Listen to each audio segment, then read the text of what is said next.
Hola, muy buenas tardes a todos los participantes de este nuevo foro de ABC junto a Fan Society, en el que vamos a tratar durante la próxima hora un asunto, un tema para la inversión que se ha acelerado, sobre todo en los últimos meses tras la pandemia. La pandemia, el coronavirus lo ha cambiado todo, también en el ámbito de la inversión.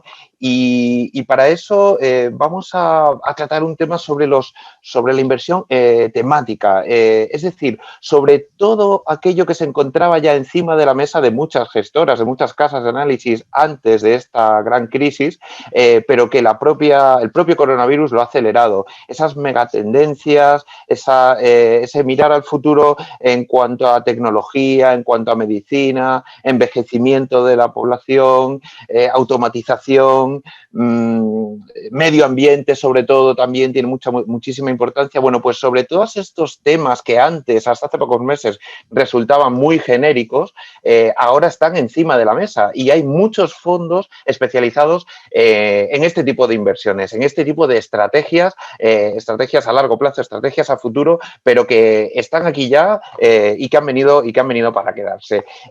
Para tratar este tema durante la próxima hora, les recuerdo a todos que tienen la posibilidad de realizar preguntas y en los últimos minutos intentaremos tratar, no sé si muchas o algunas de ellas, las que nos dé tiempo, pero mientras tanto vamos a estructurar esta próxima hora del foro de una forma muy, muy concreta para que sea sobre todo muy digerible, para que sea muy, muy dinámico.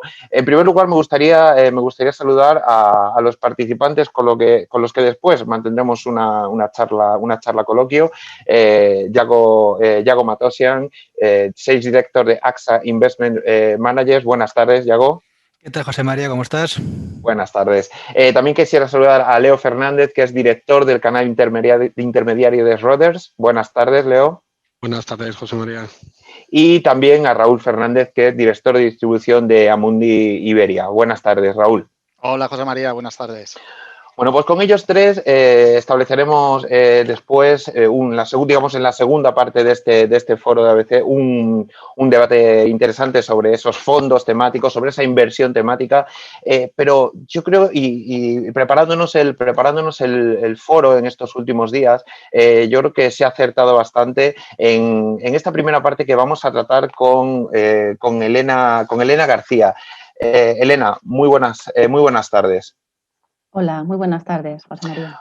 Bueno, permíteme que les presente a todos los participantes en el foro quién es Elena García y sobre todo qué representa, ¿no? Elena García es investigadora científica del CSIC y sobre todo, bueno, es una científica muy reconocida, con una amplia experiencia y con un currículum de verdad que es envidiable, sobre todo en el mundo de la ciencia, en este mundo que últimamente, ¿verdad, Elena? Ahora lo hablaremos, que se ha venido tan arriba en los últimos meses y del de que yo creo que afortunadamente, ¿no?, se está hablando.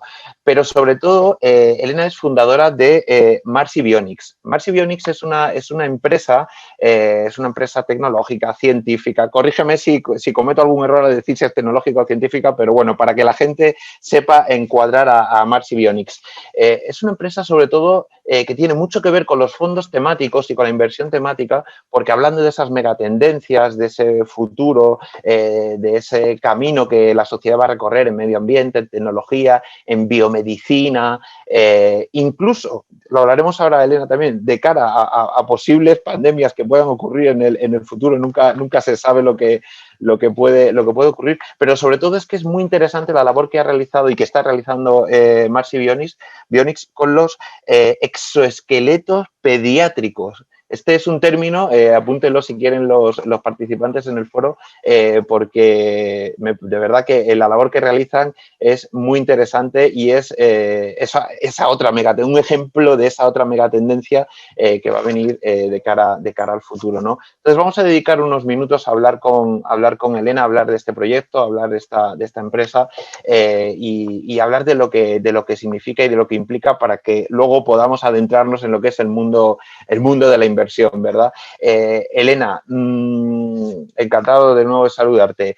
Me gustaría hablar contigo pues sobre este proyecto, sobre esta idea. Y sobre todo lo primero que quiero preguntarte, evidentemente, sobre todo para que los participantes en el foro lo sepan, es que cuando hablamos de un exoesqueleto pediátrico, ¿de qué estamos hablando, no? ¿Qué es lo que tenemos, digamos, encima de la mesa? ¿Para qué sirven estos exoesqueletos? Bueno, pues el exoesqueleto es un armazón robotizado, inteligente, que arropa a una persona que no puede caminar y su función es habilitar la capacidad de caminar o rehabilitarla en el caso de que por algún tipo de enfermedad esta capacidad se haya perdido. En el caso de los niños, pues es como un peto mecánico que les arropa, como digo, desde los pies hasta el tronco. Y bueno, pues en la infancia son enfermedades de origen neurológico, como las parálisis cerebrales o neuromusculares. Hay un gran abanico de enfermedades de este tipo. La mayoría se consideran enfermedades poco frecuentes, pero todas ellas pues juntan 150 enfermedades con un factor común que es eso, la pérdida de marcha. Esto tiene un impacto tremendo en su salud y en su calidad de vida. No solo es una cuestión de poder moverse, para eso la silla de ruedas juega un papel fundamental y les da esa autonomía, pero es una cuestión de salud. Somos seres bípedos y nuestro cuerpo tiene que estar de pie y caminar para estar sano. Entonces, bueno, esa sedestación permanente provoca una degeneración física paralela a su propia enfermedad y lamentablemente en los casos más graves, como las atrofias musculares, pues esto condiciona su esperanza de vida. Así que el exoesqueleto pues, es un dispositivo médico para la rehabilitación y la terapia de las enfermedades neurológicas. Elena, ¿en qué punto se encuentra ahora mismo no sé si proyecto, idea, es lo que me gustaría preguntarte, ¿no? ¿Existe ya, está en el mercado, se va a desarrollar? ¿Cómo se encuentra? Bueno, la empresa se fundó en 2013 cuando ya teníamos el exoesqueleto pediátrico, el primer prototipo, resultado de un proyecto de investigación en el CSIC y ya se había probado en la lesión medular, en una niña con una tetraplegia. En el año 2013 era un doble hito internacional, era el primer exoesqueleto pediátrico y el primero que llegaba a la tetraplegia, porque los que había en el mercado en Estados Unidos e en Israel se utilizaban en adultos con lesión medular paraplegia. Se fundó la empresa Massivionix para transferir estos resultados a la sociedad y en este momento, este año, por fin, esta tecnología llegará a todos los hospitales, puesto que bueno, pues conseguimos la certificación, lo que es el marcado CE, con lo cual hemos completado todo ese proceso de transferencia que bueno, ha sido arduo y complejo. En realidad, corrígeme si me equivoco, Elena, Massivionix es una spin-off, es una idea que sale de otra empresa, en este caso de una gran institución, organización como es el CSIC, bueno, pues para transferir un poco a la sociedad pues todas esas investigaciones que se están realizando en el propio CSIC. ¿Es complejo este tipo de procesos empresariales en España? Porque ya sabemos que en otros países, sobre todo en los países anglosajones, pues las spin-off están mucho más al orden del día, ¿no? Pero en este caso, ¿es complejo o ha sido complejo? Sí, como digo, ha sido un proceso de 8 años. Como bien dices, todavía tenemos bastante que aprender en lo que a transferencia tecnológica se refiere de otros países que son líderes en este tipo de empresas de base tecnológica. En nuestro país hay grandísimas barreras. La primera, de tipo legal, hay una separación legal entre la investigación pública y la empresa y eso hace que las personas involucradas en este proceso pues, nos encontremos en una situación bastante complicada para poder llevar desde la investigación hasta el mercado unos resultados.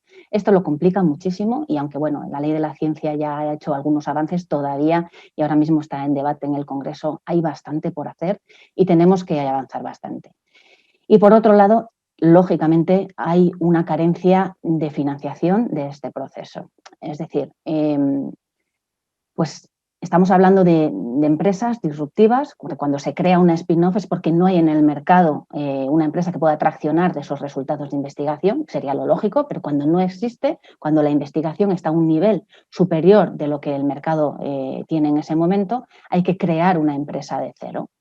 Entonces, este proceso de crear una empresa de cero, lógicamente, requiere una financiación que tiene pues, una inversión, en el caso de empresas tecnológicas, hasta 8 veces mayor que las empresas de servicios y unos tiempos pues, bastante más largos, del doble o el triple de largos, ¿no? Ese valle de la muerte típico de las startups, cuando son empresas tecnológicas, es muy pronunciado, es decir, la inversión que se requiere es muy elevada y son empresas de alto riesgo, aunque también el retorno de esa inversión es muchísimo mayor. Pero bueno, ¿qué significa esto? Pues por un lado, el capital privado en nuestro país no apuesta por ese tipo de empresas porque el riesgo es muy alto y siempre pues tratan de esperar a un momento en el que puedan minimizar su riesgo, pues ya estén las certificaciones o ya haya unas primeras ventas, con lo cual ese proceso hasta llegar a ese punto no se financia. Y luego pues los organismos públicos, CEDETI, ENISA y demás que financian este tipo de proyectos, pues digamos que las cantidades que destinan para estas empresas van un poco cortadas por la talla de las empresas de servicios, no de las empresas tecnológicas. Con lo cual, ni juntando cada uno de los organismos, todas las financiaciones que se pueden conseguir en nuestro país, se puede conseguir realmente la financiación necesaria para transferir los resultados de la investigación al mercado. Elena, hablando de financiación, ¿cuáles crees que son entonces los problemas con los que se encuentran este tipo de proyectos o de empresas pues muy vinculadas al ámbito sanitario a la hora de desarrollar el proyecto? ¿Por qué falla esa pata de la financiación? Has hablado de ese valle de la muerte, ¿no? Que en las empresas tecnológicas y startups pues se da de forma mucho más pronunciada, pero no sé, aparte de eso, ¿qué otras, digamos, características tiene este tipo de empresas para tenerlo difícil, digamos, para que lo tenga tan difícil y solo unas pocas puedan llegar a triunfar, ¿no? Bueno, pues todo lo que te he comentado hace referencia a empresas tecnológicas.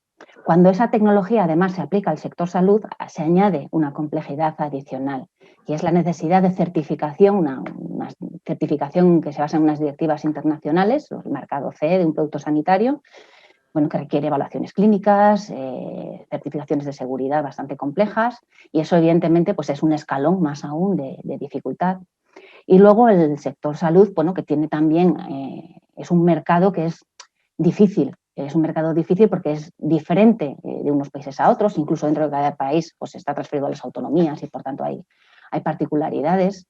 Y por tanto, bueno, pues la estrategia de acceso al mercado pues no es tan uniforme como puede ser en algún otro negocio, ¿no? Entonces, en ese tipo de empresas, pues estamos aunando la complejidad de una empresa tecnológica con la aplicación en un entorno en un área de salud que es un mercado que se considera complejo. Entonces, bueno, al final es difícil encontrar fondos. Ahora empiezan a aparecer fondos de impacto.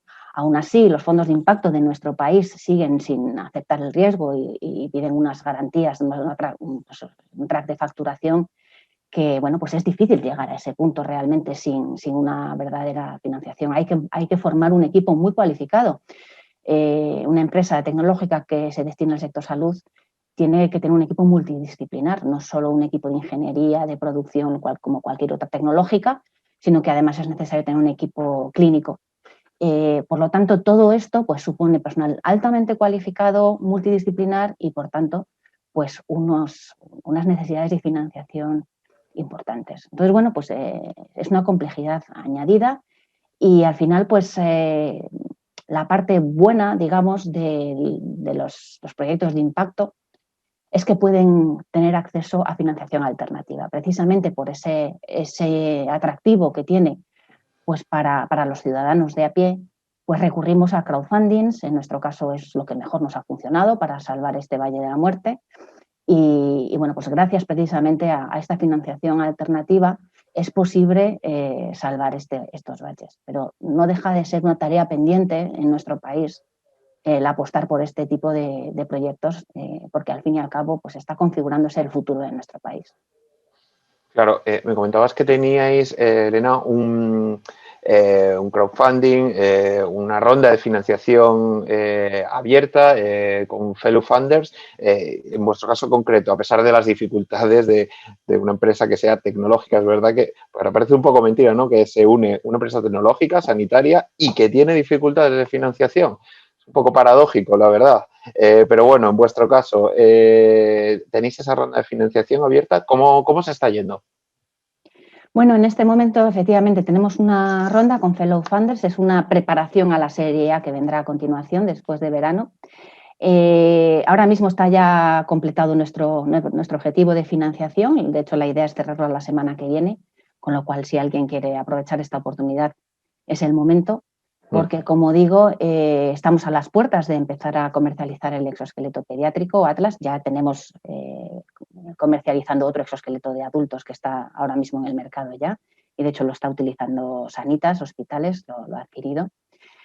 Pero este exoesqueleto pediátrico es único en el mundo, tiene una demanda internacional brutal y, por tanto, bueno, pues va a suponer una revalorización importante de la empresa en el momento en que esto salga al mercado, que va a ser en cuestión de 1 o 2 meses.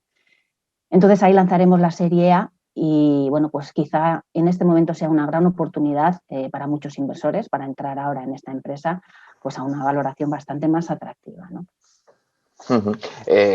Hablas de que ahí o has vendido, que me parece muy bien las bondades de la empresa, ¿verdad?, de cara a los inversores, pero existe, digamos, una cierta dificultad o cómo se puede congeniar o compaginar pues una empresa tecnológica, una empresa, además un proyecto que socialmente es muy relevante, ¿no? Y que tiene mucha repercusión, con un fondo de inversión. O sea, ¿cómo se puede hacer atractivo para un fondo de inversión, para una gestora, este tipo de ideas? Bueno, esto va un poquito en el ADN, ¿no?, de los fondos de inversión. Habría que tratar de entender que a veces el corto plazo no es lo más rentable. Y en este tipo de empresas, como digo, que tienen pues, unos periodos de inversión bastante más largos que otros proyectos que a priori, pues claro, tienen un retorno de su inversión muchísimo más rápido, pero luego no es una cuestión de velocidad, es que luego el retorno que se puede recibir de una inversión apostando por este tipo de proyectos es muchísimo más elevado que en los otros proyectos, ¿no? Entonces, de alguna manera, yo creo que lo adecuado sería mirar un poquito a largo plazo y apostar un poquito más por el riesgo. El capital riesgo pues tiene ese apellido por algo. Entonces, bueno, pues son empresas que tienen mayor riesgo pero tienen mayor beneficio. Y al mismo tiempo apostar por un impacto social es apostar por construir futuro y al final pues nuestra sociedad y todo nuestro ecosistema, todo el sistema económico de nuestra sociedad va encaminado a una mejora de la calidad de vida de todos nosotros. Y para eso, precisamente este tipo de proyectos son los que apuestan por estas mejoras de calidad de vida. Entonces, no es solo una cuestión de filantropía, no es una cuestión de decir, vamos a apostar por proyectos de impacto, no es eso, sí, es que son proyectos que tienen un retorno de la inversión muchísimo más potente que los proyectos en los que en este país se invierte. Entonces, es una cuestión de mirar un poquito más adelante y apostar por el futuro. Comentabas pues eso, que se trata muchas veces de un proyecto que a corto plazo pues necesita financiación, puede ser costoso, que no se van a ver los beneficios en ese corto o medio plazo, sino más a largo plazo, y yo creo que ahí los fondos temáticos, los fondos, bueno, pues la inversión temática de la que vamos a hablar ahora, yo creo que tienen que aportar. Sobre todo por especificar una cosa, Elena, comentabas que esto hay que verlo, más allá de la filantropía y de cuestiones que pueden estar muy bien, hay que verlo como una inversión más a largo plazo, ¿verdad? O sea, ver un horizonte temporal para el inversor y para la propia empresa, que no se trata de solucionar el problema o de tener un beneficio en este año, en este ejercicio o en el ejercicio próximo, ¿verdad? Solo por matizar. Sí, exactamente. Es una inversión a más largo plazo, pero con mucho mayor retorno. Es decir, el beneficio al final es muchísimo mayor. Entonces, bueno, es cambiar un poquito ese formato del tipo de proyectos en los que se invierte. Y Elena, ¿qué futuro le espera o qué perspectivas de futuro, mejor dicho, tiene Mars Bionic? ¿Qué es lo que se puede esperar de la empresa a partir de ahora tras este exoesqueleto? Que de verdad que estos términos, a los que muchas veces no controlamos términos sanitarios, me parece pues bastante interesante, sobre todo por lo que implica, no tanto por el término. Bien, pues nosotros somos una empresa global, como digo, tenemos una demanda internacional de nuestros productos, tanto del exoesqueleto pediátrico Atlas, bueno, pues fue el motivo de la fundación de la empresa y ya por fin se da al mercado, como el exoesqueleto MAC, que ya está en el mercado desde el año pasado. Son productos disruptivos y que se diferencian totalmente de todo lo que hay en el mercado. Hay otras compañías de exoesqueletos, pero no tiene nada que ver. Digamos que nosotros abordamos segmentos del mercado que no están cubiertos por estas empresas, y nuestra empresa tiene muchísimo potencial de desarrollo tecnológico por la cualificación de nuestro equipo y todo el know-how previo que aglutina más de 70 años de experiencia en robótica y en tecnología.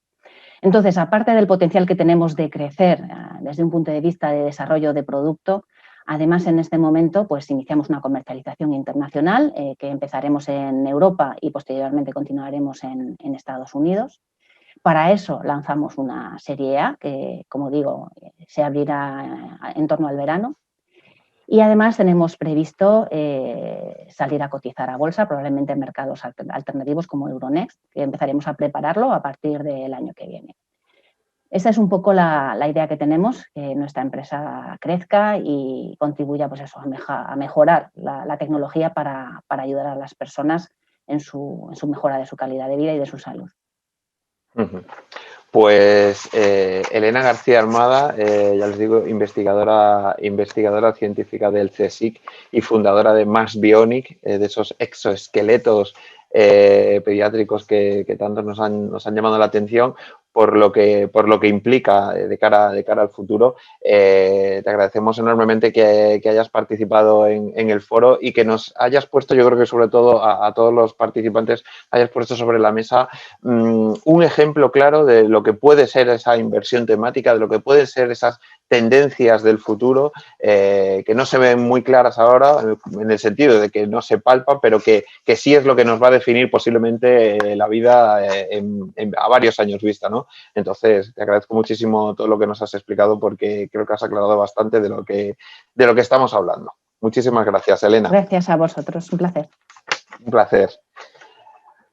Bueno, pues después de escuchar a Elena García con ese proyecto del exoesqueleto pediátrico, de lo que Max Bionic quiere hacer y representa, ¿no? Como esas inversiones, están buscando, ya lo contaba ella, que estaban buscando inversiones tanto en crowdfunding como, bueno, pues se ha ofrecido a los fondos de inversión para intentar conseguir financiación, porque no es fácil, pero creo que lo que decía al principio, creo que la pandemia, el coronavirus, lo ha acelerado todo y en esa carrera en la que hemos entrado por muchos cambios que estamos viendo en el día a día, pues están esta inversión temática de la que vamos a hablar ahora con los tres expertos de las casas de análisis, de las gestoras que hemos convocado en este foro de ABC. Les recuerdo que pueden realizar preguntas a través de la dirección habilitada, para luego al final, antes de terminar, intentar trasladarles algunas de ellas. Os saludo de nuevo, Yago, Raúl, Leo. Vamos a tratar estas cuestiones. No sé si os ha parecido interesante. Bueno, pues el proyecto del que hablaba Elena. Yo os quería preguntar, vamos a empezar por ti, Yago. Os quería preguntar, y te quería preguntar, después de este ejemplo que hemos visto, ¿no? Muy claro de hacia dónde vamos y hacia dónde va el futuro, el desarrollo, la tecnología, ¿cuál es la razón, digamos, para invertir en un fondo temático, ¿no? Para incluirlo en la cartera de un inversor? ¿Por qué debemos hacerlo? Si es que tenemos que hacerlo. Buena pregunta. Desde luego yo creo que sí hay que hacerlo. O sea, creo que habéis dado ya pinceladas un poco de por qué hay que invertir en fondos temáticos. Yo hoy justamente voy a hablar de un fondo que es el fondo de robótica, lo cual va muy al hilo con lo que ha dicho Elena García. Pues yo creo que al final invertir en temáticas es justamente es una inversión a futuro, ¿no? Y lo ha dicho Elena, ¿no? Hoy en día la gente está pues con una sensación de que todo es inmediato, todo es rápido y quieren respuesta rápido a cualquiera de sus preguntas o sus problemas, ¿no? Y yo creo que para la inversión la paciencia es buena consejera y es buena compañera. Entonces yo creo que los fondos temáticos son temáticas que no modas, ¿no? Que nosotros en AXA consideramos que van a crecer por encima de la media. Hemos separado lo que llamamos la economía antigua, una economía pues más gris que ha dejado de ser en desuso. Y tú lo decías, justamente el coronavirus ha cambiado mucho de lo que ha acelerado el proceso de cambio. Entonces son temáticas que a los inversores, uno, pues les va a ayudar a un mayor crecimiento a nivel retornos. Desde AXA IM creemos que estas temáticas van a ofrecer al inversor retornos por encima del 10%. Luego, diversificación en carteras, también lo mencionabais, pues al final estas son compañías que están, da igual, llámalo a lo mejor de matrícula en Estados Unidos, pero que sus ventas las hace a China, ¿no? Entonces eso aporta una diversificación. Luego son fondos donde es lo que llamamos gestión activa, que básicamente los gestores no tienen la limitación de un benchmark, entonces pueden elegir mejores compañías en todo el universo de inversión. Entonces, todos estos factores al final yo creo que son claves y el resultado final es que invertimos en inversiones a largo plazo, que de estas temáticas hoy en día nos parecen ya muy, muy tangibles y todo el mundo estamos de acuerdo que todo ha cambiado, pero que la realidad es que en 10, 20 años van a seguir creciendo a un ritmo superior que a lo mejor pues la economía tradicional o los fondos, o los índices tradicionales pues que aglutinan un poco pues por zona geográfica, pues país, ¿no? O zona de industriales, ¿no? Los fondos temáticos son mucho más agnósticos a este tipo de ataduras. Entonces, esto es básicamente el motivo por el que creemos que tiene sentido incluir fondos temáticos en nuestras carteras. Claro, Yago, comentabas una rentabilidad del 10%, por ejemplo, pero cuando hablamos de fondos temáticos estamos, digamos, hablando solo de fondos de renta con horizonte temporal, de renta variable, o nos centramos en renta fija, ambos, para definirlo un poco y para que los participantes sepan cuál es esa estrategia. Yo creo que depende un poco, José María, de la temática que elijas, ¿no? Por ejemplo, hay temáticas que funcionan en renta fija, como podemos hablar de bonos verdes, al final compañías que emiten bonos verdes. Entonces, oye, la temática de economía limpia, pues ahí sí tienes una parte, ¿no? en renta fija. O, por ejemplo, todo el tema de infraestructuras, ahí pues sí tendrías cabida dentro de la renta fija. Pero yo realmente, y desde AXA IM lo vemos así, creemos que tiene sentido en la parte de renta variable. Y el motivo principal es que tú al final, si tú inviertes en compañías que emiten bonos, al final, cuando invierten en bono, lo que tú quieres es que al final te paguen de vuelta tu principal más un cupón. Y estas compañías que son disruptivas, que son capaces de crecer, ¿no? que generan caja, al final, o bien no tienen necesidades de utilizar la financiación de bonos, y sobre todo que la gracia es ser capaz de meterte en este tren al principio, ¿no? Y tener recorrido a largo plazo. Entonces, una temática como es en este caso, por ejemplo, la robótica, ¿no? O la longevidad o el agua, ¿no? Pues creemos que tiene sentido invertir en compañías donde coges todo la subida o el upside, el potencial de crecimiento de estas compañías que son capaces de generar caja, de no tener deuda, de crecer. Entonces, estás pagando básicamente ese crecimiento. Entonces, a tu respuesta, hay las dos opciones, pero creemos que tiene más sentido jugar vías temáticas vía renta variable. Leo Fernández de Schroders, buenas tardes de nuevo.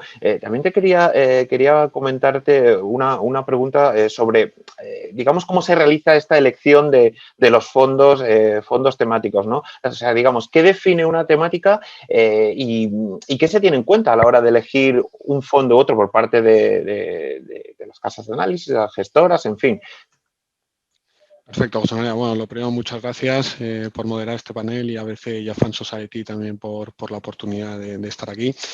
Y yo creo que Yago ya ha dado un poco unas pinceladas de qué son importantes cuestiones a la hora de crear estas temáticas, ¿no? Y lo primero y principal yo creo que es que tienen que ser cosas que veamos que tienen durabilidad en el tiempo, es decir, no son esas modas de 2 o 3 años, sino cosas en las que podamos estar invertidos 5 o 10 años para sacar su mayor provecho. Importante es cómo de amplio es el universo de inversión. O sea, lo que no queremos es coger una temática que a lo mejor solo tenga 10 compañías en el mundo, lo cual va a hacer que tengas que invertir en todas y no seas capaz de diferenciar entre esos ganadores y perdedores, ¿no? Pero por contra, tampoco lo que quieres es crear una temática demasiado amplia que lo que no te permita es realmente atacar o explotar esa ventaja competitiva que ves en esa temática, ¿no? Y, por supuesto, creemos que si hay un sitio donde la gestión activa es importante, es aquí, ¿no? Por lo que decía también Yago, de esa flexibilidad de moverte en aquellos mercados donde estén las oportunidades o en esas compañías a lo mejor que son más pequeñas a día de hoy y que, por tanto, si fuéramos a un índice tradicional, pues quizá no estuvieran tan representadas, ¿no? Con lo cual yo creo que la durabilidad, la flexibilidad y también la gestión activa son, digamos, los 3 puntos principales, ¿no? Y a tu segunda pregunta de cómo elegir entre una temática y otra, esto es quizá lo que sea más difícil, ¿no?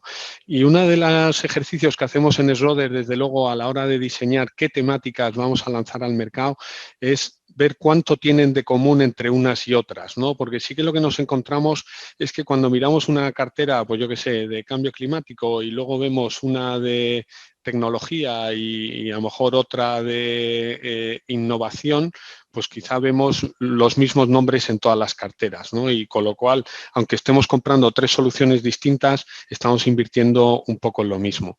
Por eso nosotros, como digo, lo principal es analizar cuál es el universo de inversión y ver cómo de distintas son estas temáticas entre ellas. Y para ponerte un claro ejemplo, el análisis que hicimos, por lo menos de los 9 productos que tenemos a día de hoy en lo que son temáticas, la máxima porcentaje que tiene en común entre una estrategia y otra no llega ni al 15%. Y esto, digo, es importante a la hora de crear esas carteras que decía Yago, diversificadas y donde los clientes, jugando a distintas temáticas, puedan crear una cartera lo mejor posible, ¿no? Leo, pero digamos, ¿cuáles son ahora mismo las temáticas que estáis viendo más con más interés, donde estáis poniendo vosotros, en vuestro caso en Schroders, ese foco? Sí, perfecto. Bueno, decir, las temáticas quizá han tenido una explosión durante los últimos 2-3 años, pero esto viene de mucho más allá, ¿no? Yo creo que la temática viene expresada del ingenio de las personas que al final llevan a una innovación y que lo que intenta es cubrir desequilibrios que hay en el mundo, bien sea entre población y recursos, demanda-oferta o cualquier otro tipo de desequilibrio, ¿no? Y esto lo digo porque nosotros nuestra primera temática, por ejemplo, que fue cambio climático, la lanzamos en 2007. O sea, hace ya 14 años, que se dice pronto, ¿no? Pero es verdad que hasta hace 4 o 5 años, la verdad es que cuando íbamos a presentar la temática, pues la gente no veía ese interés, ¿no? Y creemos que eso, uno, lo que demuestra es esa durabilidad de la que he hablado y dos, también la importancia en que nuestros clientes la sientan como suya, ¿no? No hay día hoy que no abramos un periódico y no oigamos oír hablar del cambio climático, del problema del calentamiento de la Tierra, etcétera, etcétera. Entonces, en ese sentido, en cuanto más entiendan nuestros clientes en qué estamos invirtiendo y más compartan esa necesidad de cambio o de beneficio que pueda tener, desde luego que mayor impacto va a tener y más tranquilos van a estar en esa inversión a largo plazo, ¿no?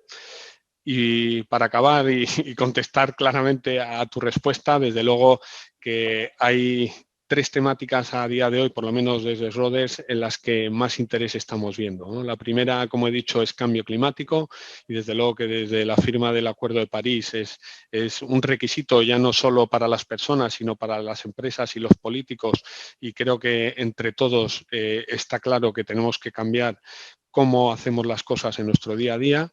La segunda está relacionada con esto y es la transición energética para poder cumplir con ese objetivo de cambio climático. Desde luego que cómo nos movemos, la energía que consumimos, etcétera, tenemos que cambiar de dónde viene, desde energías fósiles a más energías renovables.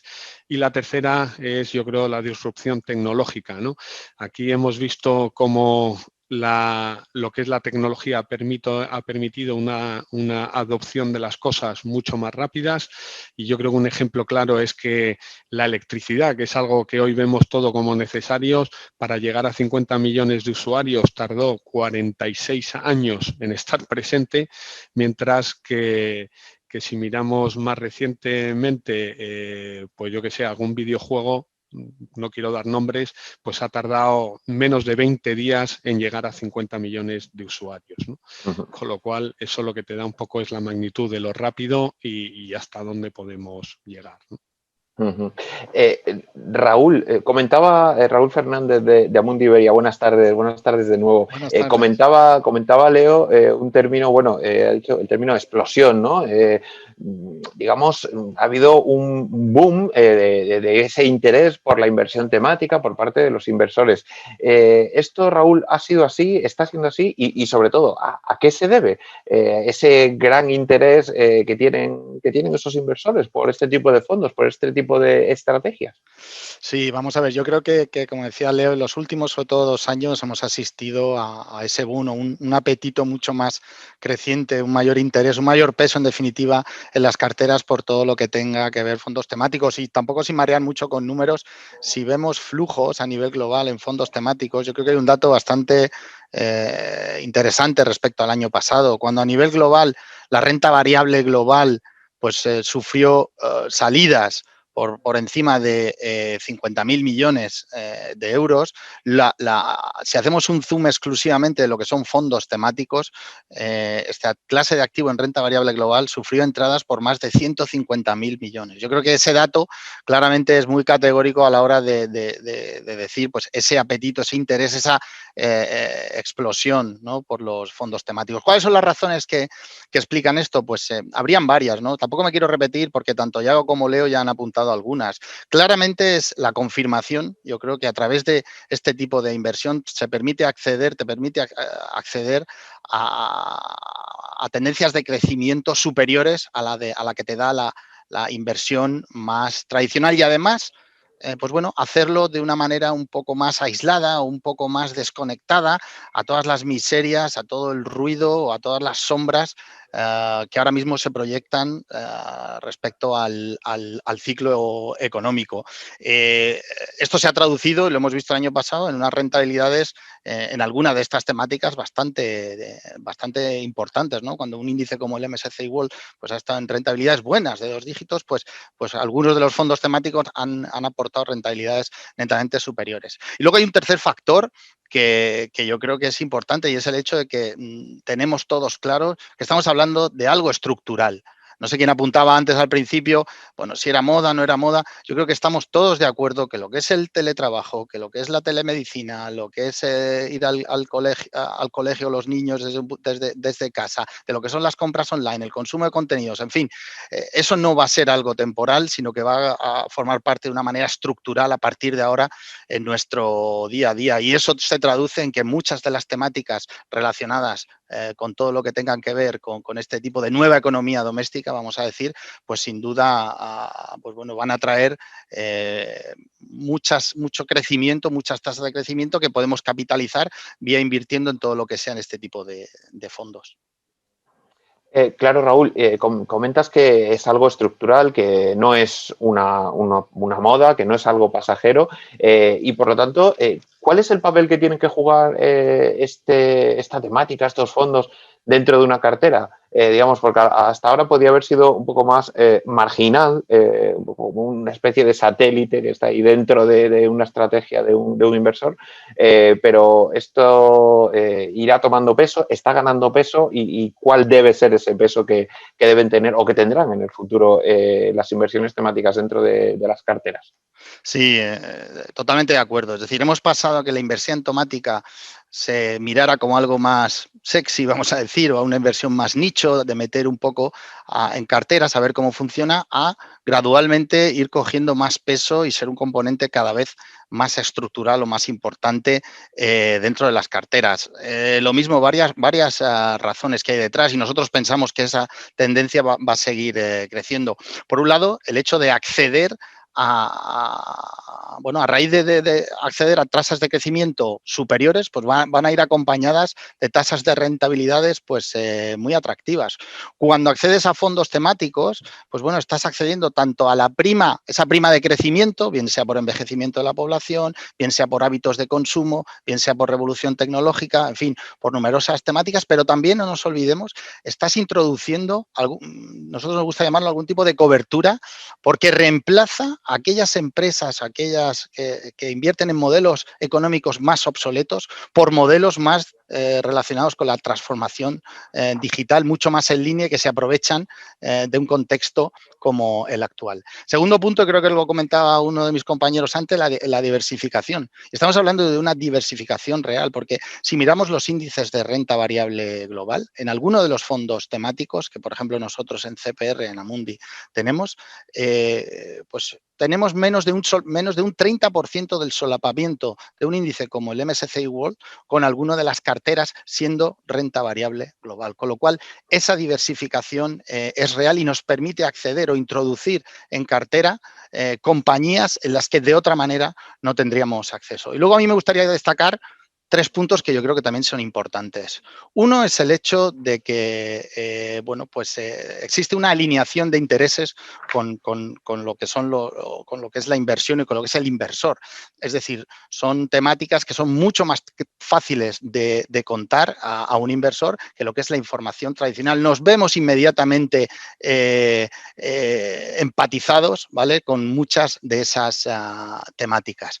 Dos, es el hecho de que estás accediendo a inversión socialmente, puedes integrar lo que es la inversión socialmente responsable y lo que antes comentaba Elena, de inversión de impacto. Muchas de las inversiones temáticas, como nosotros podemos comentar alguna como acción climática o incluso educación o igualdad social, estamos accediendo no solo al alfa financiera o a la rentabilidad financiera, sino al alfa social de ser capaz de medir impacto social con unos indicadores determinados, además medibles, con lo cual combinas el hecho de no solo generar rentabilidades, sino generar rentabilidad social.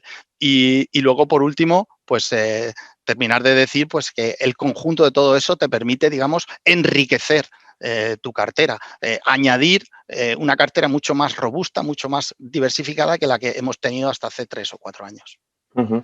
Raúl, has comentado también un término, hoy a la tarde de nuevos términos o de términos que hay que explicar, el de la inversión de impacto, ¿no? Frente a la inversión temática, que es lo que estamos tratando. ¿Puedes explicar, sobre todo para los participantes, en qué consiste esto de la inversión de impacto, que también lo ha comentado Elena García antes? ¿Qué se tiene en cuenta? ¿Qué es? En fin, ¿qué lo define? ¿Qué factores lo definen? Sí, yo creo que lo más fácil es ponerlo con un ejemplo, y es decir, aparte de la rentabilidad financiera que podamos obtener, que eso es igual que cualquier otro, cuando en nuestro caso en CPR, en Amundi, cuando hablamos de inversión de impacto, es establecer unos indicadores donde en cada compañía seamos capaces de una manera tangible explicar cuál es el impacto social, cuál es el beneficio social que por cada 1.000.000 de euros invertido en ese fondo o por cada 1.000 euros o 100.000 euros, lo que sea, estás generando. En un fondo como el nuestro, por ejemplo, de educación, estamos hablando de el número de horas lectivas que se han dado, el número de personas que han encontrado trabajo, el número de estudiantes que has transportado, el número de caterings o de comidas que has servido, el número de camas en los que los estudiantes se han alojado, o incluso el número decía antes, de licenciaturas, o en fin, son indicadores que nos permitan de una manera práctica, de una manera tangible, medir cuál es el impacto social que nuestros 1.000, 10.000 euros de inversión tienen en el fondo, qué traducción tienen desde un punto de vista social. Yago, gracias Raúl. Ahora seguiremos hablando porque también se me acumulan un poco las preguntas y veo que no tenemos demasiado tiempo. Yago, también me gustaría preguntarte, en vuestro caso, digamos, ¿cómo definís la distribución de estos fondos temáticos, de la inversión temática por países, por capitalización, por empresas, ¿no? Porque hablamos de temas y de temáticas tan generales y tan comunes: medio ambiente, sostenibilidad, teletrabajo. Bueno, pues todo esto no es de un ámbito concreto, vamos a poner que pueda ser España. Esto se está dando en todo el mundo, como esa gran megatendencia o megatendencias que son, ¿no? ¿Cómo lo estructuráis? Yo, vamos, lo han dicho un poco por encima Leo y Raúl. Al final, un tema importante es justamente, ¿no?, que cuando invertimos en temática, que uno, la pureza, lo que llamo la pureza es que, o sea, básicamente que las ventas de la compañía vayan relacionadas con esa temática, porque al final, por un ejemplo, yo puedo invertir en una compañía de tecnología y resulta que Nike, la compañía de deportes, pues tiene una parte de software. Pues sí, Nike obviamente tendrá una parte tecnológica, pero realmente a lo mejor es una compañía que sus ventas van relacionadas con el mundo del deporte. Entonces la temática, a lo mejor robótica, no va tan en línea con su temática. Entonces la pureza es un poco de lo que en AXA y M vemos, eso, qué porcentaje de las ventas vienen relacionadas por la temática. En nuestros fondos, normalmente las purezas suelen ser alrededor de un 70% de las ventas vienen de esa temática. Entonces, Leo lo decía, el universo en el mundo, y también lo decía Raúl, o sea, el universo es enorme. Entonces, lo importante para nosotros es, al final, elegir temáticas que le vemos, como decía al principio, ¿no? Crecimiento a largo plazo, pero que luego el universo sea lo suficientemente amplio para tener un fondo diversificado. En el fondo que hablo hoy, el de robótica, por ejemplo, está subdividido en 4 subtemas, que es en robótica industrial, la robótica relacionada con el mundo del transporte, todo el tema de software para los vehículos, pues todo el tema de coches que son capaces de frenar solos o que las luces se muevan, etcétera. Como, bueno, healthcare, justamente, tenemos el ejemplo de la doctora Elena, pues todo relacionado, pues máquinas que son capaces de operar al paciente sin la intervención apenas del cirujano, o sea, son más fiables, con mayor precisión. Y luego, una parte importante, el cuarto subtema sería facilitadores de tecnología, ¿no? Pues esto es todo lo que llamamos software o micro devices, megachips y todo el tema que ayuda a la parte tecnológica. Entonces, en nuestro fondo, dentro de la parte robótica, tenemos luego estas subtemáticas, analizamos, hacemos análisis cuantitativo y cualitativo y al final acabamos reduciendo en compañías que luego ya pues se va cada vez más estrechando el universo y elegimos ya las compañías que consideramos que tienen mayor crecimiento. Un dato importante que mencionabas respecto al tema de market cap, o sea, cuán grandes son las compañías, mucha gente tiende a pensar que al final el mundo de tecnológicas, por ejemplo, que con tener Amazon, Facebook, Apple y Tesla y Netflix, pues ya tienes un fondo hecho. Y yo creo que como dato interesante, por ejemplo, en el fondo de robótica, el alfa, o sea, realmente el retorno en nuestro fondo realmente viene generado por compañías de medio y pequeño tamaño. Nosotros tenemos, por ejemplo, respecto a un benchmark, ¿no?, de índice de referencia, tenemos un 60% de compañías que invierten, perdón, un 36% invierten en mid caps y big caps, comparado con un 20% de mejor del índice. Entonces, este tipo de sectores, al final es un poco lo que decía antes Raúl, ¿no?, que al final, a lo mejor una compañía que no entra en un índice no aparece. La gracia es coger esa compañía desde el principio y ser capaz de crecer con ella. Y luego a nivel geográfico, pues al final es global. La globalización está aquí, y entonces hay compañías que, oye, que a lo mejor está en Estados Unidos la compañía en base, pero sus ventas, como decía, están en Europa o están en emergentes, ¿no? Entonces tiene ese sesgo también de diversificación geográfica. Entonces, para resumir, la verdad es que el universo es muy grande. En nuestro caso, pues obviamente todo va en función de si la temática está representada en esas compañías y que sean compañías capaces de crecer a largo plazo y de forma sostenible. Claro, ese es verdad, Yago, ese es el gran reto, ¿no? Que estas compañías que han crecido o que están creciendo lo sigan haciendo a largo plazo. Te pregunto, Leonardo, sobre esta cuestión. ¿Crees que ese comportamiento que han tenido hasta ahora o están teniendo es sostenible? ¿Puede ser viable cuando hablamos siempre de inversiones a largo plazo, a medio, largo plazo? Hombre, yo creo que a todos nos han enseñado un poco en la carrera, ¿no?, que crecimientos superiores de beneficios a largo plazo quiere decir que vas a generar rentabilidades superiores, ¿no?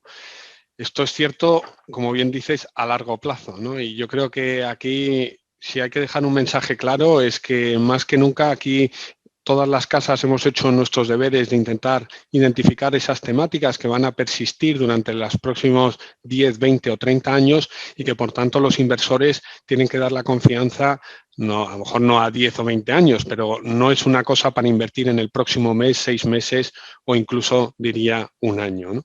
Y esto es importante porque, como bien dice, si a largo plazo sí que creemos que es sostenible el comportamiento mejor que lo que puede ser el mercado de renta variable tradicional, sí que a corto plazo podemos ver vaivenes que pueden ser incluso superiores a los mercados tradicionales, ¿no? Y un claro ejemplo, yo creo que ha sido durante el último mes, donde hemos visto algo de nerviosismo, subidas y bajadas, y que algunas de estas temáticas pues han podido caer algo más que los mercados. Pero si cogiéramos periodos de 12 meses, 3 años, 5 años, desde luego que tengo la gran confianza de decir que sí que deberían de hacerlo bien, ¿no? Esto no quita para que no todas lo hagan bien a la vez. Y aquí entra una vez más la palabra diversificación. O sea, lo importante a la hora de construir una cartera de temáticos es que esos fondos que escojamos no juegan siempre a lo mismo, o sea, que no todos sean tecnología o no todos sean cambio climático, sino intentar combinar pues envejecimiento de la población, que quizá es más defensivo porque tendrá más salud, etcétera, con tecnología por otro lado, que efectivamente pues tiene lo que llamamos más beta o más exposición a mercado. Pero que si combinamos bien esas estrategias a largo plazo deberíamos de conseguir unos resultados superiores, yo creo que todos estaríamos de acuerdo. Uh-huh. Uh-huh. Gracias, Leo. Y quería también realizar una última pregunta. Yo creo que sí que nos da tiempo, estoy pendiente del reloj, pero sí nos da tiempo. Raúl, te quería preguntar, porque es verdad que hemos hablado desde el principio, yo mismo lo he hecho al principio, hemos hablado mucho de sostenibilidad como una de esas megatendencias o uno de esos criterios que ahora se tienen en cuenta en las inversiones temáticas, ¿verdad? Claro, está muy relacionado con la inversión temática, la sostenibilidad, pero ¿qué diferencias hay y qué tienen en común ambos conceptos, sobre todo de cara al inversor que nos pueda estar escuchando para que nos pueda estar viendo para que lo tenga en cuenta a la hora de entrarse en determinados fondos o en determinadas estrategias?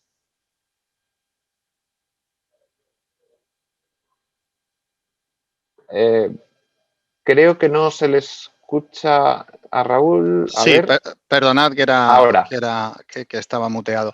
No, ahora decía sí, que vamos a ver, es decir, a través de la inversión temática, por un lado puedes integrar de una manera más clásica pues los criterios de inversión socialmente responsable, es decir, otorgar un rating tanto financiero como de carácter medioambiental, social y de buen gobierno corporativo, y ponderar o darle más peso a un valor que otro en base a ese rating combinado que obtengas tanto desde un punto de vista financiero como de un punto de vista ESG.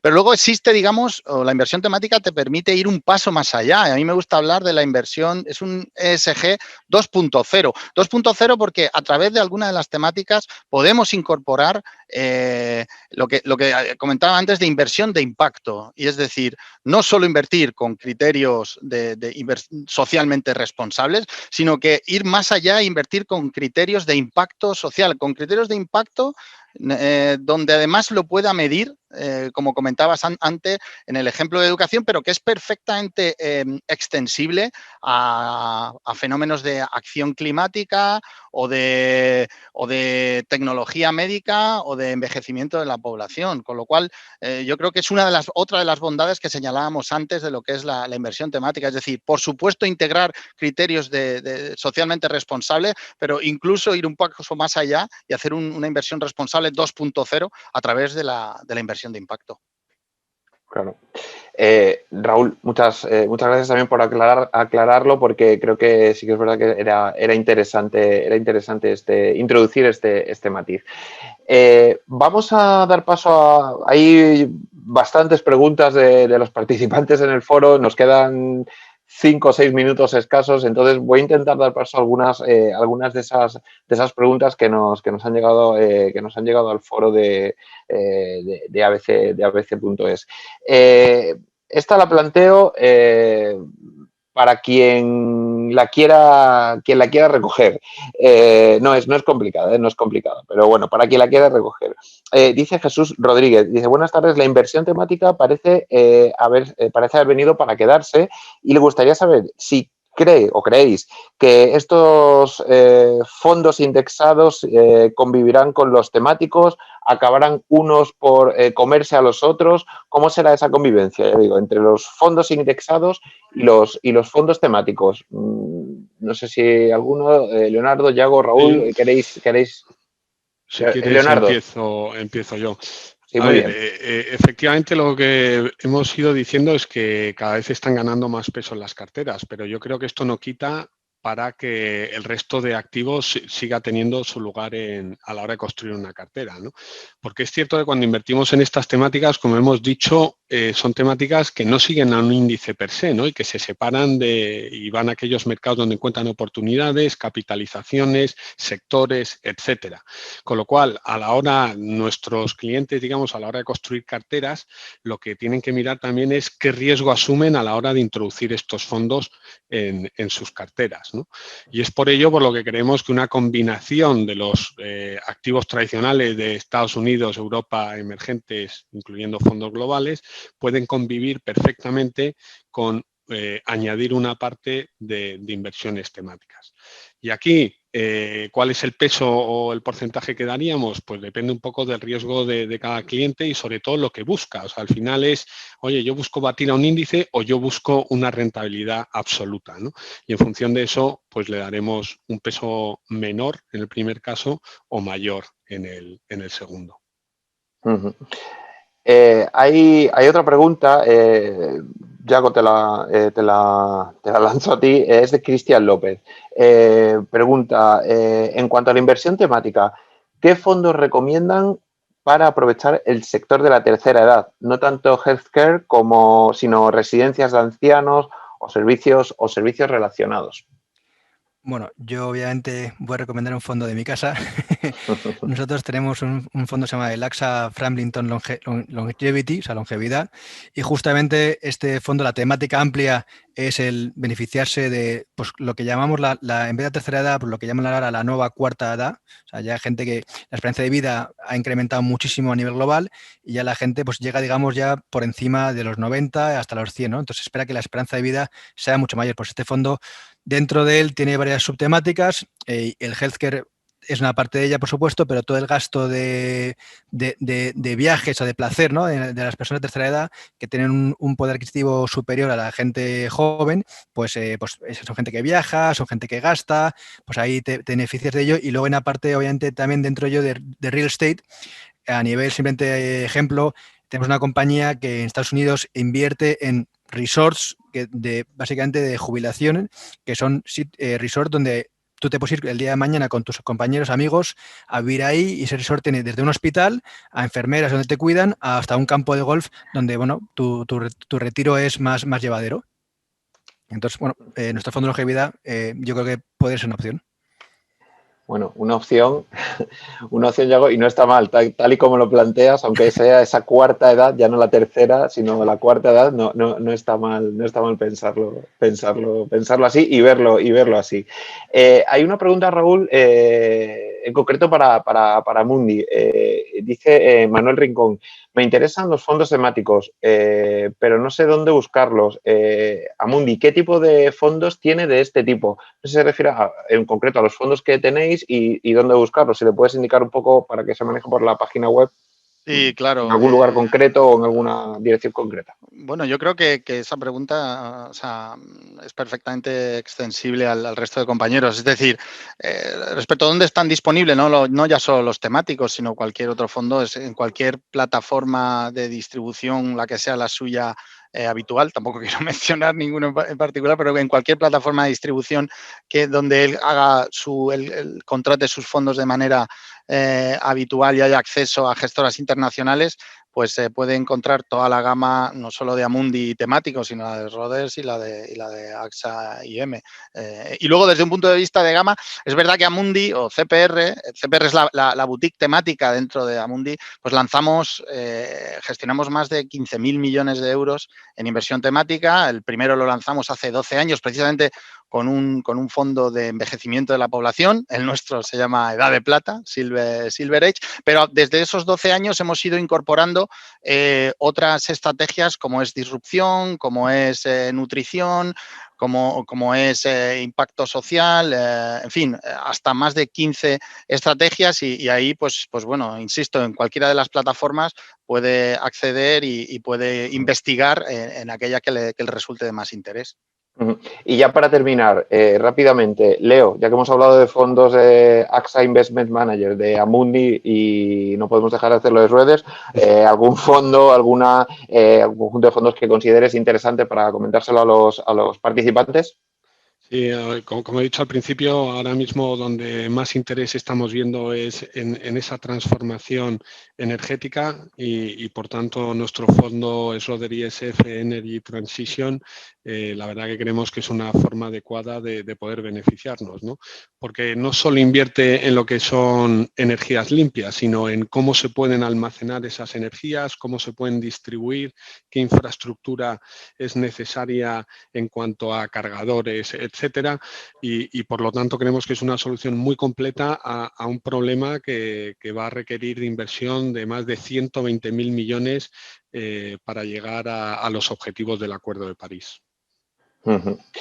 Pues bueno, pues con este resumen de lo mejor que puede ofrecer cada casa, yo os agradezco, Leo, Raúl, Yago, que hayáis participado, también a Elena, por supuesto, nos ha parecido muy interesante todo lo que está haciendo Mars Bionic, y bueno, pues estaréis en contacto con los inversores, y a los inversores, a quienes están participando en el foro, próximamente tendrán noticias sobre nuevos foros como este que organiza ABC y Fan Society para despejar el camino de las inversiones, que siempre es muy interesante. Muchas gracias a todos, y con esta despedida damos por cerrado este nuevo foro de ABC, en el que espero que hayan disfrutado, hayan aprendido y hayamos preparado de cara al futuro esas inversiones. Un saludo.